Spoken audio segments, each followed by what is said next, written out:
Good morning. We are here at the Corner Chat at NAGC 16 in Orlando, and we're going to be talking a little bit about underrepresented populations and funding for that.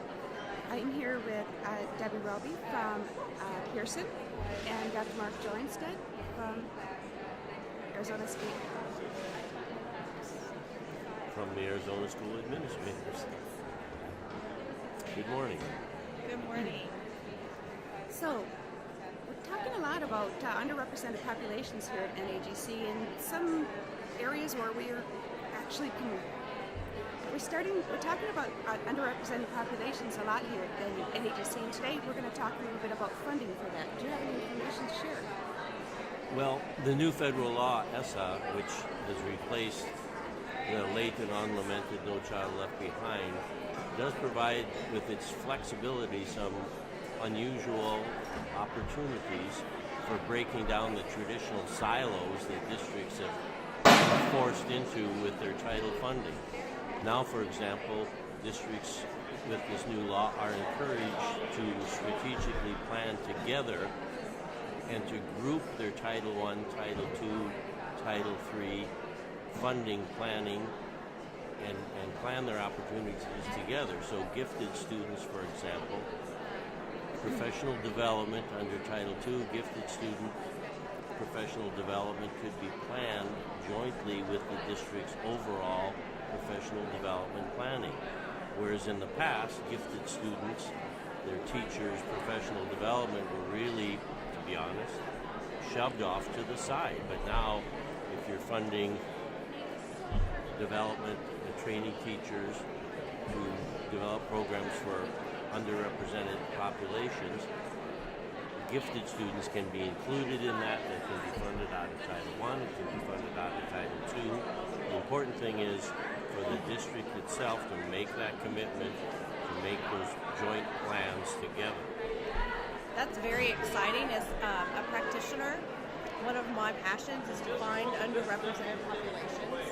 And through the help of Pearson and their product, the NNAT, we've been able to use these nonverbal assessments as great screeners to find students in places that don't normally qualify with traditional measures. And the problem in the past is that we've not been able to access any of those Title I or II funds, even for our Title I schools, as far as for identifying gifted students. So now we're maybe able to use some of those funds for purchasing tests and providing those opportunities to find those students.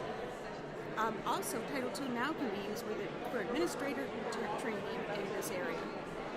And a key part of this will be how states, when they develop their plans, follow up on this unusual flexibility that's come down from the federal level. So it's important for people working with their state, their SEA, State Education Association, state education agencies, to really make sure those state agencies then pass that federal flexibility on down to the local districts, and that the states don't seize the power for themselves and mandate where mandates are not necessary.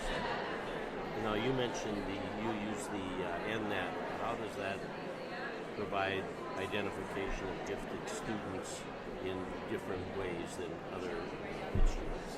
Well, we have a very large population of culturally and linguistically diverse students, and so we're really trying to eliminate barriers. And of course, language is that barrier with traditional measures. And if you don't have command of the English language, it's often very hard for you to show your true cognitive ability. So the NNAT has been very, very helpful to us in screening large populations of students in a nonverbal way, because students can think about patterns and analogies without language, and really it helps us tap into their cognitive abilities.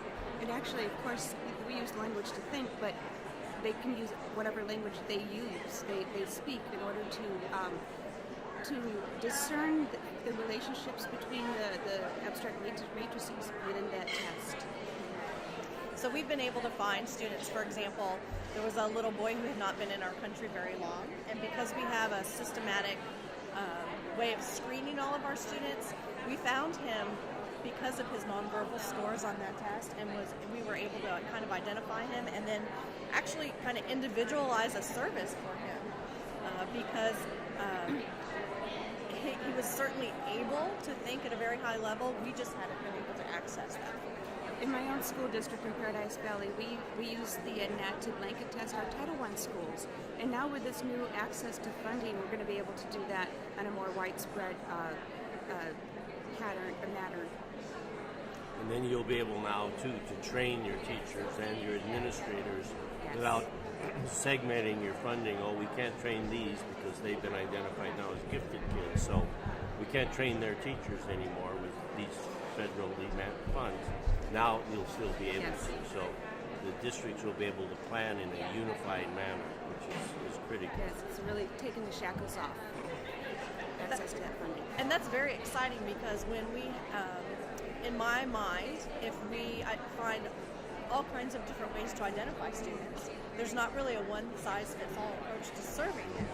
So what the different service models open up a lot more teachers to help us serve our gifted students, and it really does tax our budget when we're trying to do that training. So I'm very excited. That's why that Title II access to those dollars for training is just critical. And it really needs to start with administrators, so I'm excited about that part of it. The other factor which sometimes is ignored, which I try to work with our superintendents on as well, though, is there still has to be from the local district, from often the superintendent and the top leaders, a commitment to finding and identifying gifted students. If the governing board and the superintendent don't have that commitment, then all this access and flexibility in the world makes no difference. Someone has to care about serving the gifted children. Especially our underrepresented class. Yes. And once we find them, what does service look like for them? Because it can't always look exactly the same as it does for everyone else. That's great. And I always joke about when was the last time you bought something that was one size fits all and it met your expectation? It's true. And I'm very excited that gifted education can start thinking in that way as well. One of my sessions yesterday, we were talking just about that. We have multiple measures for identifying students because we know we need that. But we also need multiple pathways. And I think this funding is going to open up that opportunity where schools may not have been considering other ways of servicing students. So, kind of, I don't know if we're in closing or not, but I'm very excited to hear that NAGC is supporting this kind of thinking and that the legislature is starting to match the thinking, and I'm very excited about how we can move forward as an organization to meet the needs of the students across the country, all of our students, not just certain types. And you have a session today, or is it tomorrow? My session is tomorrow from 8 to 9 in the morning, and we're going to be talking about a system of screening and identifying the culturally and linguistically diverse students, using the NNAT as one of our screening tools. We look forward to that.